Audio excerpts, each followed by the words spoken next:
제 뒤로 보이는 게 이태조의 무덤인 근원릉입니다. 근원릉. 이 동구릉에서 제일 중심되는 능이고 동구릉의 시작이라고 보죠. 내년이 마침 조선이 망한 100주년이 되는 해입니다. 1392년에 개성에서 조선이 창시되었죠. 그리고 그 2년 뒤에 한양으로 천도를 했습니다. 그러나 곧 이승계는 왕자의 난을 맞아가지고 왕위에서 물러나고 함경도에 갔다가 나중에 태종이 간청을 해가지고 서울에 와서 창덕궁에서 죽었습니다. 죽은 연도가 1408년, 왕위에 있은 것이 8년. 마지막 이 한 10여 년은 아주 머리가 아팠을 것입니다. 왕자들까지 스스로 잡아 죽이고, 특히 자신과 함께 이 역성혁명을 했던 태종 이방원이 아주 막강한 권력을 이루면서 소외되고 이렇게 되었습니다. 이 왕국을 보시면은 아마 상당히 매우 적절한 느낌을 받을 것입니다.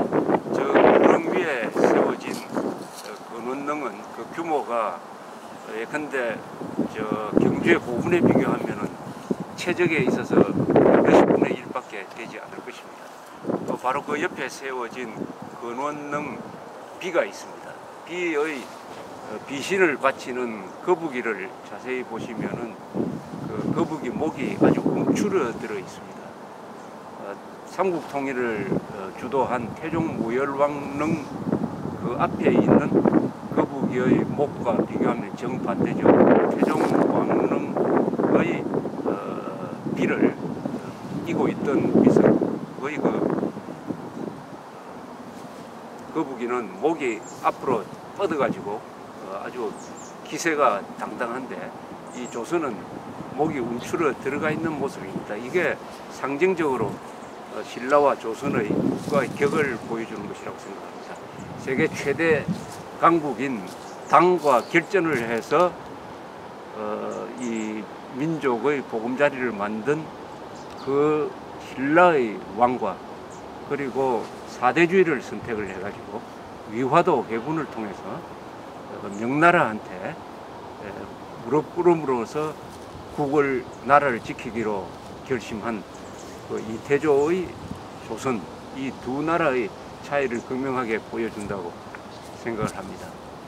이 이태조는 물론 지금 함경도에서 활약한 여진족 사이에서 성장한 무장이었습니다. 그러나 이 사람이 정권을 잡은 뒤에 조선은 문치주의로 가게 되었습니다. 중국에서 송나라 조광윤이 쿠데타로 정권을 잡은 다음에 송을 문치주의로 가서 결국은 북방 민족한테 망하게 한 것과 비슷한 나라를 만들었다고 볼 수가 있습니다. 송나라 때 송에서 발달한 주자학이 이 조선조의 개국 이념이 되었습니다. 그것이 승리학이라고 불리면서 조선조 500년을 지배하는 통치 이데올로기가 되었습니다. 이것은 과거 시험을 쳐서 합격한 이 머리 좋은 그러나 실천력이 좀 약한 이 선비들이 다스리는 나라를 만들고, 군인들이나 과학자나 기술자는 천대를 받는 그런 나라를 만들었습니다. 이태조 자신은 굉장한 무장이었습니다. 또 활을 잘 쏘는 사람이었죠. 한국에서는 칼을 잘 쓰는 사람보다는 활을 잘 쏘는 사람이 유명합니다. 왜냐하면은 말을 타고 활을 쏘는 것이 이 북방 기만 민족의 전법이기 때문에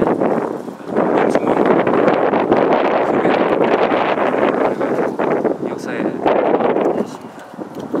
이 조선조는 518년 동안 계속되었습니다. 우리나라 역사가 아주 간단합니다. 신라 한 1000년, 고려 약 400여 년, 조선 500년, 이렇게 세 개 왕조가 중심을 이루고 있습니다. 이 송복 교수는 이렇게 이야기를 합니다. 왜 조선이 이렇게 518년 동안이나 계속될 수 있었느냐, 중간에 왜 혁명이 일어나지 않느냐. 가장 큰 이유는 사람들이 가난했기 때문에 라고 이야기합니다. 가난하면은 이 나라를 뒤집을 힘이 생기지 않는 것입니다. 바로 북한이 이름도 조선입니다만은 북한이 이 조선조의 전통을 아직도 잊고 있는 나라라고 볼 수가 있습니다. 북한에서 왜 민주화 혁명이 일어나지 않느냐고 우리는 개탄합니다만은 가난한 사람들은 자유를 위해서 싸우지 않습니다.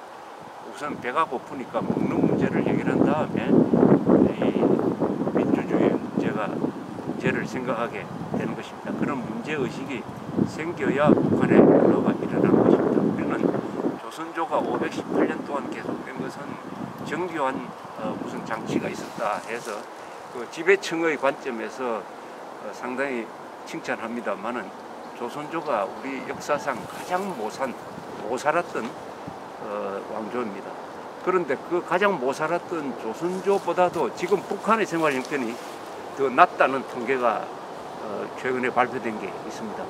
조선조에서 가장 못 살았던 때가 철종고종인데 지금 2000년대의 북한의 생활 수준은 철종고종보다 못하다. 100년 동안 거슬러 올라갔다. 이렇게 되는 것입니다.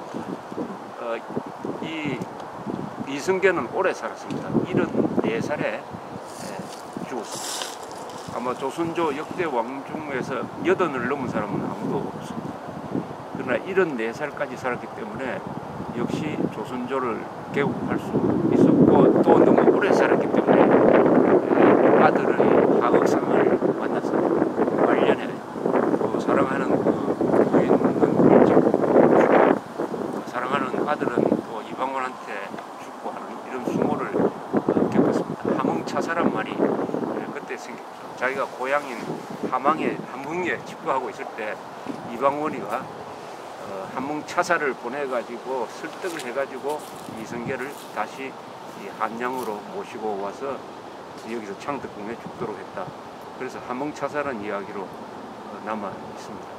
어쨌든 이성계, 왕건, 태종 무열왕 이런 사람들은 이 조선뿐만 아니라 한민족의 왕조를 이은 사람들입니다. 영웅들이죠. 이성계가 만든 조선이 비록 마지막에는 일본의 식민지가 되어가지고 우리 한민족 사상 처음으로 외부의 민족이 우리를 지배하는 이런 불행한 결말을 낳았지만은 개국 정신은 그래도 의미가 있었습니다. 고려가 불교를 너무 받아들이다가 보니까 불교가 나중에 타락을 했습니다. 그것을 이승계라는 무장을 떠받친 정도전 같은 이 승리학자들이 유교의 정신으로 나라를 일신하자 하는 것이 개국 이념이었습니다. 그래서 이 주자학이 당초 개국한 지 한 100여 년 동안은 그렇게 기승을 부리지 못했습니다. 그러다가 중종 때 조광조가 등장하면서 조광조가 젊은 선비들로 하여금 나라의 권력을 잡아가지고 나라를 바꾸는 이런 운동을 벌리다가 결국 숙청이 돼서 실패합니다만 김효사가 선조 때 가면은 드디어 이 선비들이 정권을 잡게 되면서 조선조는 선비의 세상이 되고 동시에 상무정신이 약해지고 경제와 과학과 기술이 약해지고 해서 끝은 결말이 국모인 민비도 자기 궁전에서 일본의 깡패들 손에 참살이 되는 이런 수모를 겪다가 망하게 되는 것입니다. 그 조선을 만든 분이 여기 묻혀 있고 내년이 그 조선이 망한 100주년이 됩니다. 그런데 지금은 이 낙엽이 떨어지고 해서 아주 단풍을 구경하러 왔는데 낙엽을 구경하게 되었습니다. 그런 분위기에서 이 조선 건국의 태조 앞에 서 있으니까 만감이 교차합니다. 감사합니다.